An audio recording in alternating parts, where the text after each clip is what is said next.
पाकिस्तान में जब भी शख्सी आज़ादियों, जमहूरी जद्दोजहद और सियासी इत्तेहादों का तज़किरा हो या इनकी ज़रूरत का एहसास हो तो नवाबज़ादा नसरुल्लाह खान की याद लाजमी आती है। नवाबज़ादा नसरुल्लाह खान ने जमहूरी अदवार और फौजी आमरीत के ज़मानों में जितने भी सियासी इत्तेहाद बनाए और जिस तरह इनसे मतलूबा सियासी नताइज हासिल किए, उनकी रोशनी में अगर ये कहा जाए तो बेजा ना होगा कि नवाबज़ादा साहब को सियासी इत्तेहाद बनाने का जुनून था। इसीलिए ये भी कहा जाता है कि नवाबज़ादा साहब पहले आमरीत के खिलाफ जद्दोजहद करते हैं, सियासी इत्तेहाद बनाते हैं और तहरीकें चलाते हैं, और जब आमरीत का खात्मा हो जाता है और जमहूरी हुकूमत कायम हो जाती है तो फिर यही अमल इसके खिलाफ शुरू कर देते हैं। ताहम हकीकत में ऐसा नहीं था। नवाब साहब का जमहूरी हुकूमतों से तभी पॉलिसी इख्तलाफ होता था जब वो आमिराना हथकंडे अपनाना शुरू कर देती थी। नवाबज़ादा खुद कभी भी किसी मकबूल सियासी जमात के रहनुमा नहीं रहे और ना ही उन्होंने कभी किसी सियासी जमात की क़यादत की, लेकिन उनकी सरबराही में जो सियासी इत्तेहाद बने उनमें मुल्क के कदावर तरीन सियासतदान शामिल रहे। सन 1962 में उनकी कोशिशों से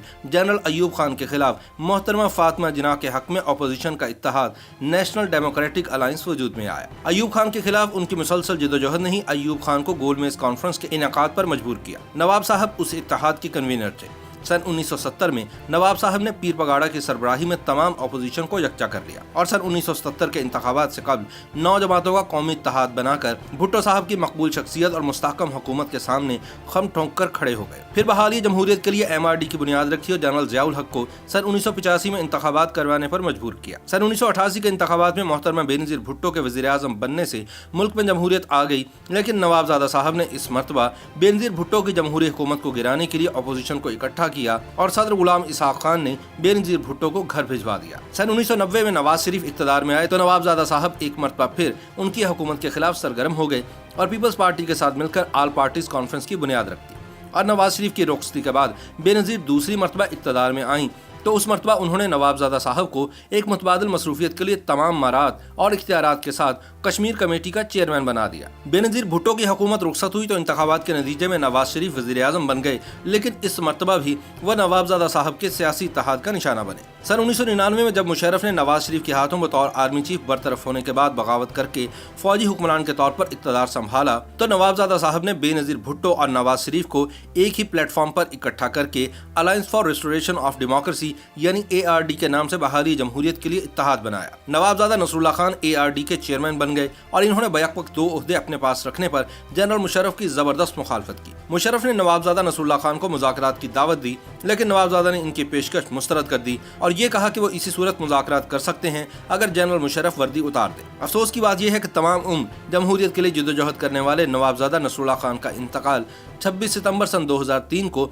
एक आमिर जनरल परवेज मुशर्रफ के दौर में हुआ। बाबा जमहूरियत नवाबज़ादा नसरुल्लाह खान का इंतकाल उस हालत में हुआ कि उनके दिल के साथ पेस मेकर लगा हुआ था और इस्लामाबाद अस्पताल के जिस कमरे में वो ज़ेरे इलाज थे वह उनकी ज़िंदगी के आखिरी सियासी इत्तेहाद के रस्मी और गैर रस्मी इजलास जारी थे। डॉक्टर्स की हिदायत और अहले खाना की मर्जी के खिलाफ वो ये इजलास करवा रहे थे। उनका कहना था कि उनकी ज़िंदगी पाकिस्तान और जमहूरियत से ज़्यादा अहम नहीं है। उनकी मौत अपोजिशन के लिए एक धचका और मुशर्रफ हुकूमत के लिए रिलीफ का पैगाम थी। नवाबज़ादा नसरुल्लाह खान को उनके वालिद गिरामी नवाब अमानुल्लाह खान के पहलू में सुपुर्द खाक किया गया तो उनकी मैयत के साथ पाकिस्तान की सियासत, जमहूरी जद्दोजहद और सियासी इत्तेहादों की एक तारीख भी तहक़ाक़ हो गई। वो सियासत में शराफत और वज़ादारी का आला नमूना और पाकिस्तान में खिलाफत उस्मानिया की आखिरी यादगार थे। नवाबज़ादा की काले फंदे वाली सुर्ख टोपी लाखों के मजमे में भी उन्हें मुनफरिद और मुमताज़ बना देती थी। ये टोपी तुर्कों और खिलाफत उस्मानिया के साथ उनके दिली और दायमी ताल्लुक़ का इजहार थी।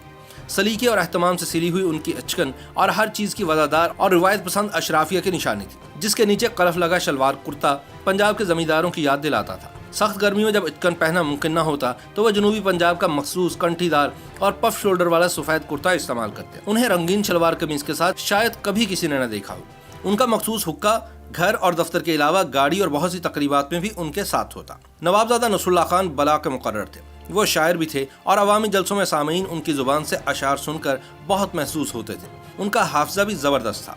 लाहौर में निकलसन रोड पर उन्होंने एक रिहाइश का किराए पर ले रखी थी जहाँ सियासी इजलास मुनक्किद होते थे। वो यहाँ अपने दोस्तों और सहाफ़ियों के साथ भी गपशप किया करते थे। इसमें कोई शक नहीं कि उन्होंने तमाम उम्र जमहूरियत के लिए जद्दोजहद की। उनका हुक्का और टोपी भी बड़े मशहूर थे। ये दोनों अशिया उनकी शख्सियत का लाजमी जुज़ थे। उनका ताल्लुक सियासतदानों के उस कबीले से था जिसका करप्शन से दूर दूर तक कोई वास्ता न था। नवाबज़ादा नसरुल्लाह खान एक बेदाग शख्सियत के मालिक थे। उन्होंने जितनी भरपूर ज़िंदगी गुजारी और अपने आप को जिस तरह जमहूरियत के लिए वक्फ किया और आमिरों के खिलाफ जिस पामर्दी से लड़ते रहे, इसकी जितनी तहसीन की जाए कम है। नवाबजादा नसरुल्लाह खान सिर्फ एक शख्स और फर्द नहीं थे, बल्कि वो अपनी ज़ात में एक अंजुमन, एक अहद, एक इदारा, एक दबिस्तान और एक मुकम्मल तहजीबी दौर थे। बाजार सियासत की चहल पहल कल भी बरकरार थी, आज भी बरकरार है और आइंदा भी बरकरार रहेगी। इसके बावजूद इस बाजार के सयाहों को बरसों और अशरों तक रह कर नवाबजादा नसरुल्लाह खान की याद आती रहेगी। किसी ने सच ही तो कहा था कि नवाब साहब अपनी वजह के आखिरी सियासतदान थे। YouTube पर गूगली न्यूज देखने के लिए youtube.com की सर्च बार में गूगली न्यूज टीवी टाइप करें। गूगली न्यूज के पेज पर सुर्ख रंग के सब्सक्रिप्शन वाले बटन पर क्लिक करना ना भूलिए। YouTube पेज पर अपलोड होने वाली वीडियो से बाखबर रहने के लिए बेल आइकन पर क्लिक कीजिए। आपको हर नई वीडियो के बारे में नोटिफिकेशन मौसूल हो जाएगा।